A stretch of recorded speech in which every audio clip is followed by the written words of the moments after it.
প্রিয় শিক্ষার্থী, তোমাদের বাৎসরিক সামষ্টিক মূল্যায়নের নির্দেশিকা প্রকাশ করা হয়েছে। আজকে আমি যে বিষয়টি দেখাবো সেটি হচ্ছে সপ্তম শ্রেণীর ইংরেজি বিষয়। আমরা সবাই জানি সপ্তম শ্রেণীর ইংরেজি বিষয়ে মোট 4টি কম্পিটেন্সি বা যোগ্যতা রয়েছে। সেটি হচ্ছে 7.1 যেটি কমিউনিকেশনের উপরে, 7.2 যেটি গ্রামারের উপরে, 7.3 যেটি ডেমোক্রেটিক নর্মসের উপরে এবং 7.4 যেটি হচ্ছে লিটারেচারের উপরে। বেসিক্যালি এই বাৎসরিক সামষ্টিক মূল্যায়নে এই 4টি যোগ্যতায় কিন্তু মূল্যায়ন করা হবে। এবং আমরা সপ্তম শ্রেণীর যে রুটিন প্রকাশ করা হয়েছে বাৎসরিক সামষ্টিক মূল্যায়ন, সেখান থেকে আমরা জানতে পেরেছি যে প্রত্যেকটি সাবজেক্টের মূল্যায়নের জন্য বাৎসরিক সামষ্টিক মূল্যায়নের জন্য মোট 3টি সেশন বা 3টি ডে এখানে থাকবে এবং 3 দিনই কিন্তু খুবই গুরুত্বপূর্ণ, কারণ প্রত্যেক দিনই কোনো না কোনো পিআই মূল্যায়ন করা হবে। আজকে এখন যে বিষয়টি দেখবো সেটি হচ্ছে ডে 1 অর্থাৎ প্রথম দিনের যে মূল্যায়ন অ্যাক্টিভিটি রয়েছে সেটি আমরা একটু দেখব। এবং এই ডে 1 এর যে অ্যাক্টিভিটি সেটির জন্য মোট 90 মিনিট টাইম বরাদ্দ থাকবে, যেটি হচ্ছে 2 কনজিকিউটিভ ক্লাসের সমান বা পরপর 2টি ক্লাস হলে যে সময় লাগে সেই সময় নিয়ে বা এই 90 মিনিট সময় নিয়ে কিন্তু ডে 1 এর যে অ্যাক্টিভিটি সেটি মূল্যায়ন করা হবে। এবং ডে 1 এর অ্যাক্টিভিটি কিন্তু দুইটি ভাগে বিভক্ত রয়েছে। একটি হচ্ছে টাস্ক 1 যেটির জন্য 40 মিনিট বরাদ্দ থাকবে। এরপরে রয়েছে টাস্ক 2 মানে কাজ 1 এবং কাজ 2, এইভাবে বিভক্ত করা হয়েছে এই ডে 1 এর যে অ্যাসেসমেন্ট 90 মিনিট সেটিকে। এখন প্রথমে টাস্ক 1 আমি একটু প্রথমে রিডিং পড়বো, তারপর একটু ব্যাখ্যা করে বোঝানোর চেষ্টা করব যে এখানে কি কাজ রয়েছে এবং টিচার এখানে করণীয় কি এবং ছাত্রদের এখানে কি করতে হবে সেটা আমি একটু ব্যাখ্যা করব। প্রথমে একটু রিডিং পড়ে যাই। Firstly, in this session 1, student will engage in developing a outline of a story. In groups, they will discuss and generate ideas on the characteristics, settings, plot, dialogues on the chosen theme. Later, the student will develop a storyline individually. Instruction for the teacher. The teacher will tell and write down the instruction on the board. He or she check the student's understanding of the instruction. He or she may help the student to understand the activity but not the answer. For this activity, teacher will select some theme such as making new friends, arranging a fair on the school campus, or helping in needs. Student will work in groups of 4 to 5, so the number of theme will depend on the number of students in his or her class. The teacher will ask one of the group's member to pick one of the theme from a box. Each group will work on the theme he or she picked from the box. Here, the teacher will ask the student to generate the outline of a story on their chosen theme. In doing so, the student will follow the instruction given below. নিচে কিছু instruction রয়েছে। ইনস্ট্রাকশনটি পড়ার আগে আমি এই কাজটা একটু ব্যাখ্যা করার চেষ্টা করি। এখানে বেসিক্যালি টিচার প্রথমে 4 থেকে 5 জনের একটি করে গ্রুপ তৈরি করবেন। অর্থাৎ একটি ক্লাসে যদি 30টি ছাত্র থাকে তাহলে 5 জনের করে যদি গ্রুপ করা হয় তাহলে মোট 6টি গ্রুপ হবে এই ক্লাসে। আর 6টি যদি গ্রুপ হয়, টিচার কি করবে, 6টি থিম সিলেক্ট করবে। কেমন থিম? যেমন এখানে এক্সাম্পল দেওয়া রয়েছে যে making new friends, arranging a fair on the school campus, helping in needs, এরকম ধরনের 6টি থিম সিলেক্ট করবে যদি 30 জন স্টুডেন্ট থাকে। আর যদি 50 জন স্টুডেন্ট থাকে তাহলে এরকম 10টি থিম কিন্তু টিচারকে সিলেক্ট করতে হবে। প্রথমে সিলেক্ট করার পর কি করতে হবে, একটি বক্সের মধ্যে সেই থিমগুলো লিখে রাখবে এবং প্রত্যেকটি গ্রুপকে ডাকবে এবং সেই বক্স থেকে কি করবে, পিক করতে বলবে one of the theme from the box. মানে ওই বক্স থেকে একটি গ্রুপকে একটা থিম তুলে নিতে হবে, মানে লটারির মতো হবে বিষয়টি। তোলার পরে সেই বিষয়ের উপরে বা সেই থিমের উপরে স্টুডেন্টদের developing outline of a story মানে একটি গল্পের আউটলাইন তাকে ডেভেলপ করতে হবে ওই গ্রুপে। আর এই যে অ্যাক্টিভিটি টাস্ক 1 40 মিনিটের এই কাজটি হবে কিন্তু গ্রুপ অ্যাক্টিভিটি, এবং এই কাজটি করার জন্য কিন্তু নিচে আরও কিছু ইনস্ট্রাকশন রয়েছে।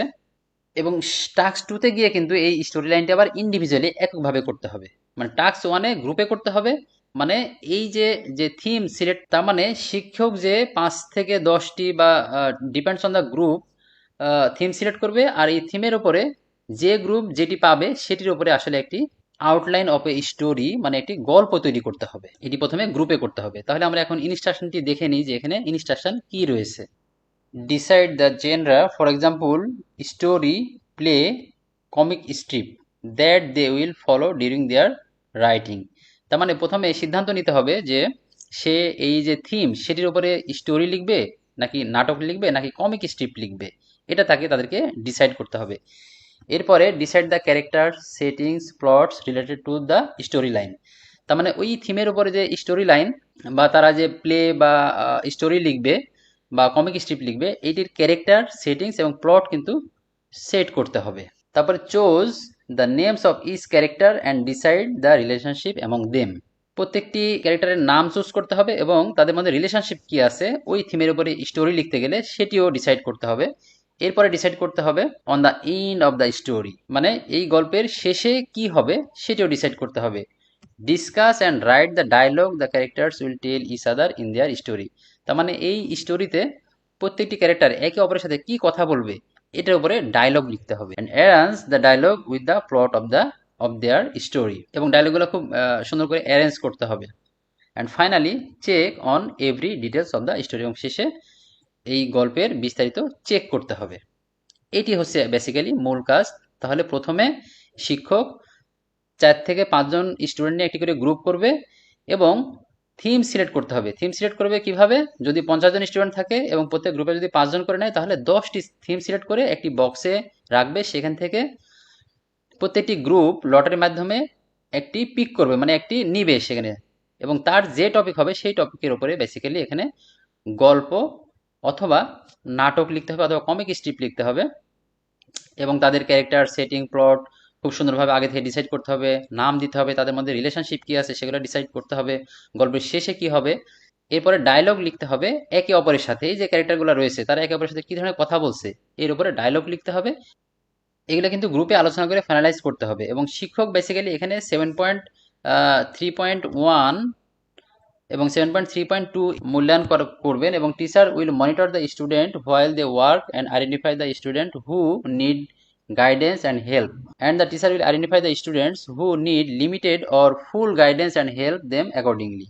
The teacher will keep a record of this student to assess them. তাহলে শিক্ষক এখানে যেটি করবে, মানে কোনো স্টুডেন্টকে ফুলি গাইডেন্স বা লিমিটেড গাইডেন্সে করতে হচ্ছে কিনা বা কতটুকু তাকে হেল্প করতে হচ্ছে এই অ্যাক্টিভিটিটি বা এই স্টোরিটি রাইটিং করার জন্য, এবং সেই অনুযায়ী কিন্তু শিক্ষক ছাত্রছাত্রীদের অ্যাসেসমেন্ট করবে। এবং এখানে আমরা দেখতে পাচ্ছি 7.3.1 এবং 7.3.2 এই দুইটি পিআই কিন্তু অ্যাসেসমেন্ট করবে, যেটি হচ্ছে ডেমোক্রেটিক নর্মসের উপরে। এবং এখানে কিন্তু কোনো কপি জমা দিতে হবে না। এরপরে টাস্ক 2 যেটি রয়েছে সেখানে যে কাজটি হবে সেটি হচ্ছে ইন্ডিভিজুয়াল। এখানে টাস্ক 2 শুরু করার আগে 10 মিনিটসের একটি ব্রেক থাকবে, এবং এই ব্রেকের পরে টাস্ক 2 শুরু হবে যেখানে 40 মিনিট সময় বরাদ্দ থাকবে। তাহলে এখানে আমি একটু রিডিং পড়ে যাই প্রথমে, তারপরে একটু বোঝানোর চেষ্টা করবো সবাইকে। In this session the student will take a look at the outline of the story and decide in session 1। তার মানে পুরোটা স্টোরিটি আরেকবার একটু তাকে দেখতে হবে। দেখার পর write the story line using the outline individually. এরপরে যেটি করতে হবে প্রত্যেকটি স্টুডেন্টকে আলাদাভাবে, এই টাস্ক 2 এর যে কাজ এটি হচ্ছে ইন্ডিভিজুয়াল মানে স্বতন্ত্রভাবে করতে হবে, মানে প্রত্যেকটি স্টুডেন্টকে আলাদাভাবে করতে হবে। আর এর আগে যেটি ছিল সেটি হচ্ছে গ্রুপে এটি আলোচনা করে ক্যারেক্টার সেটিং প্লট এগুলো আইডেন্টিফাই করে তাদের মধ্যে ডায়লগগুলো লিখতে হবে, কিন্তু এটি জমা দিতে হবে না। এই টাস্ক 2তে এসে কি করতে হবে, ইন্ডিভিজুয়ালি কিন্তু আবার লিখতে হবে এটি। Use draw picture if they think is needed, যদি প্রয়োজন হয় তাহলে কিছু ছবিও এখানে ড্র করবে। Raise the hands if they need any help, the teacher will help the records of the student who need limited or full guidance or help to use for the assessment. Check the proper use of grammar points. এর অর্থ হচ্ছে এখানে teacher তারা ঠিকমতো grammar ব্যবহার করতে পারছে না সেটিও কিন্তু এখানে চেক করবে, like capitalization and punctuation marks, article, parts of speech, modal verbs, appropriate sentences, tense, active passive forms of the sentence, synonym antonyms এগুলা চেক করবে। Do necessary edit and make the final copy of the storyline and finally submit the final copy of the storyline to the teacher. তাহলে এই যে task 2 এখানে এসে কিন্তু প্রত্যেকটি ছাত্রকে আলাদাভাবে এই গল্পটি লিখতে হবে এবং এই কপিটা কিন্তু সাবমিট করতে হবে টিচারকে। এবং টিচার এখানে কিভাবে মূল্যায়ন করবে সেটি আমরা একটু দেখে নিই এবার। Teacher will use the copy storyline to assess the competency to he or she will keep the answer script as the documents. তার মানে এখানে শিক্ষক যেটি করবে 7.2.1 যেটি হচ্ছে গ্রামারের উপর, এবং শিক্ষক যে বিষয়গুলি চেক করবে সেটি হচ্ছে capitalization, punctuation marks, articles, parts of speech, modal verbs, appropriate sentences, tense, active passive forms of the sentences, synonym antonyms এইগুলো কিন্তু এখান থেকে অবজার্ভ করে এই গ্রামারের উপরে 7.2.1 এপিআইটি মূল্যায়ন করবে।